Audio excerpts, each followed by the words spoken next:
Hey everyone, let's talk about sim racing on PC. What's the current state of the different sims? Which one is played the most? Which the least? Let's take a look.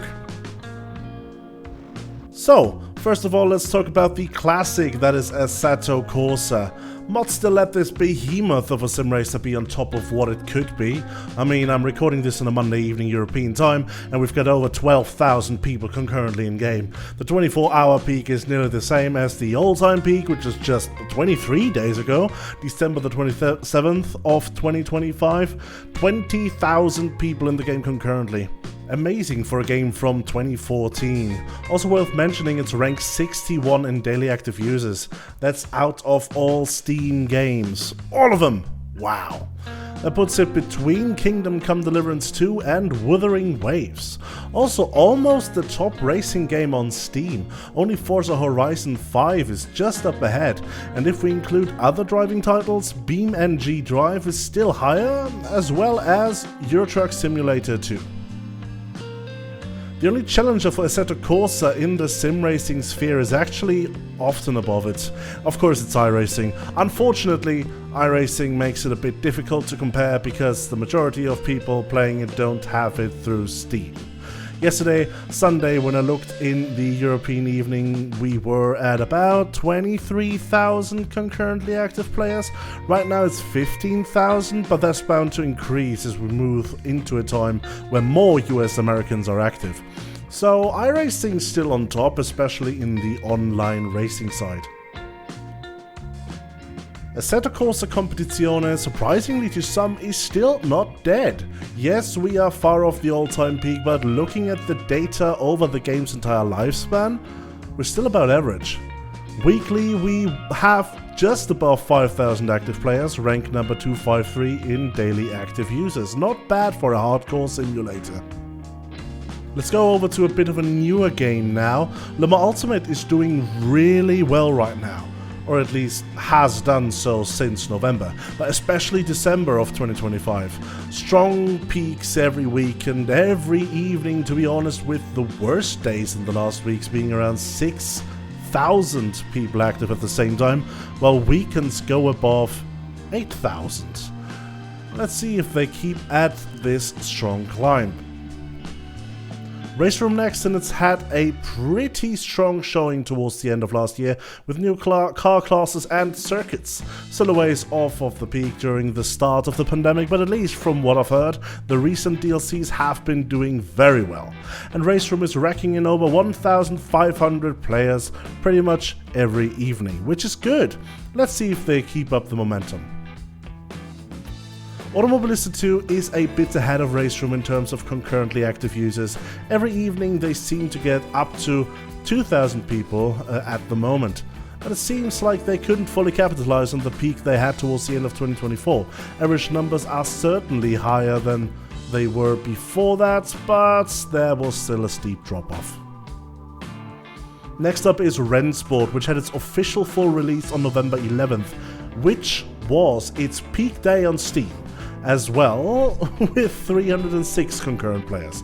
To be fair, these numbers are not entirely accurate, they don't reflect the entire player base, because the game is also available on Epic Games Store and consoles, but I don't think it does much better there. 2.36 out of 5 rating on the PlayStation Store. Weirdly, on Epic it has 4.2 out of 5 stars rating, which is the best rating it has anywhere, but is discredited on the same store page if we scroll down to ratings and review. 90% by critics, and the top critic ratings average 56 out of 100. I'd be surprised if this sim continues development much longer. The newest sim racing title is Project Motor Racing, and this one seems to have missed every mark. I tried it at Sim Racing Expo and my verdict was that it was definitely not a day one purchase, and seems that was correct. Launch day peaked at 2,091 concurrent players and has flatlined since. If the game can get 200 concurrent players on any day, it's lucky. Real shame. Only good thing that came out of it so far? I exchanged pleasantries with Ben Collins, the former Stig, when I tried the game at the expo. Interestingly, R-Factor 2, despite having a gradual decline in players since 2023, still has more active players than Rensport and PMR do. 500 concurrent on Sunday, that's pretty good for an old game. Even Project Cars 2, which has been delisted and cannot be purchased anymore, has more active players. About 200. Automobilista 1 doesn't, but to be fair, there is only pretty much one reason to play AMS nowadays, and that's the stadium super trucks on circuits with ramps. Try it, everyone, if you haven't.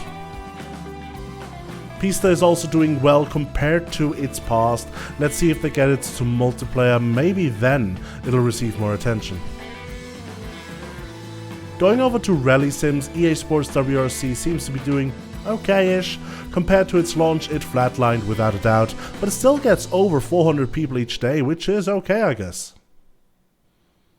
Dirt Rally 2.0 seems to do triple as well as EA Sports WRC though, with getting over 1,300 people playing at the same time on the worst of days. Assetto Corsa Rally, interestingly, is in between those two, more players than EA Sports WRC, but now just shy of Dirt Rally 2.0. Sharp drop-off from launch as well, which was just in November, as a fairly stealthy release around the Sim Racing Expo. Makes me think, what's lacking there so people don't come back? After all, it has some very good ratings on Steam. And just to include F1 as well, here it is, surprisingly far behind Assetto Corsa and iRacing. Also, I know it's usually not considered a hardcore sim racing game, but I think it provides a good comparison for PC sim racing titles, and yes, it probably does much better than 9,000 plus concurrent players on both PlayStation and Xbox. Honestly, what I'm most surprised by are two things right now. Number one, it seems that Assetto Corsa does not stop becoming more popular at the moment. I don't know how, but it works. Number two, I knew Project Motor Racing would not do well, but it's so far behind what even I would have expected. 2,000 players at the same time at launch, and then nobody comes after, it seems. No wonder they had to let go of some of their staff directly after launch. Sorry for those people. What are you mostly surprised by? Feel free to let us know in the comments. Thank you for watching, and see you on the racetrack.